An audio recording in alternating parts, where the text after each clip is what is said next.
Mark 1:1 is an interesting verse. The first thing you'll notice is that it's not a sentence. And that should give you a clue as to its function in the chapter as a whole. Arche tu euangeliou Iesu Christou huiou theou.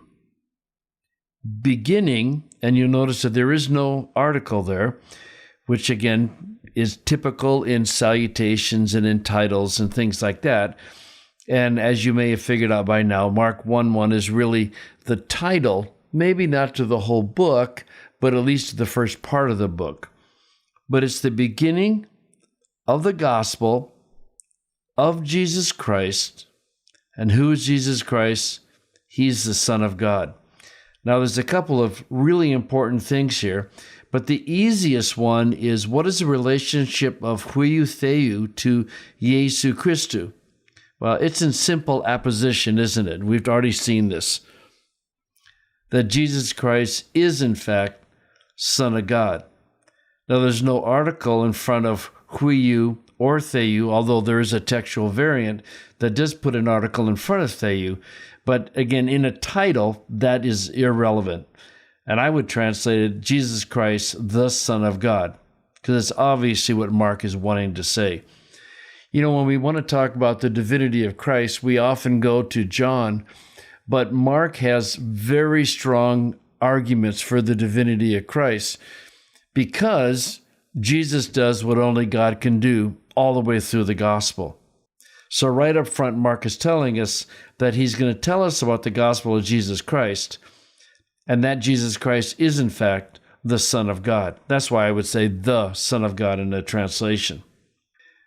But what's really important here is, why is Iesu Christou in the genitive?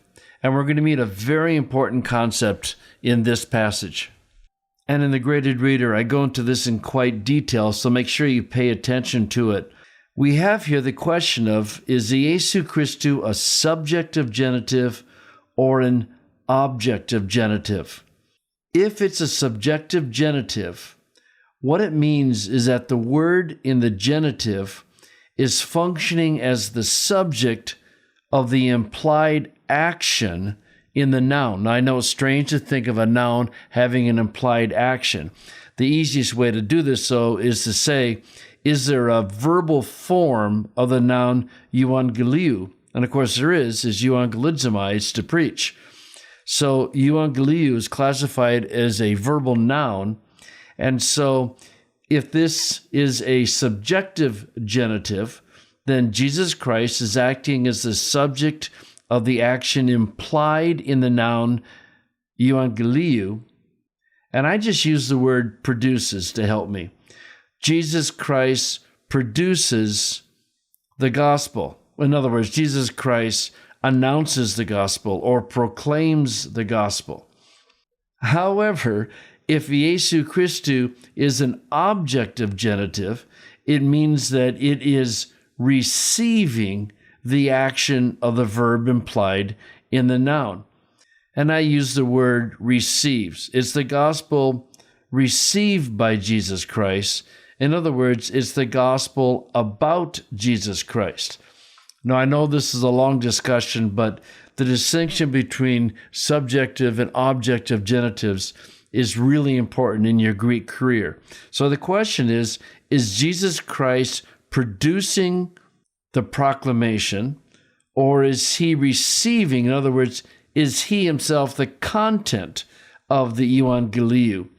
Now, every once in a while, you get into this situation where it really feels like it can be both of them.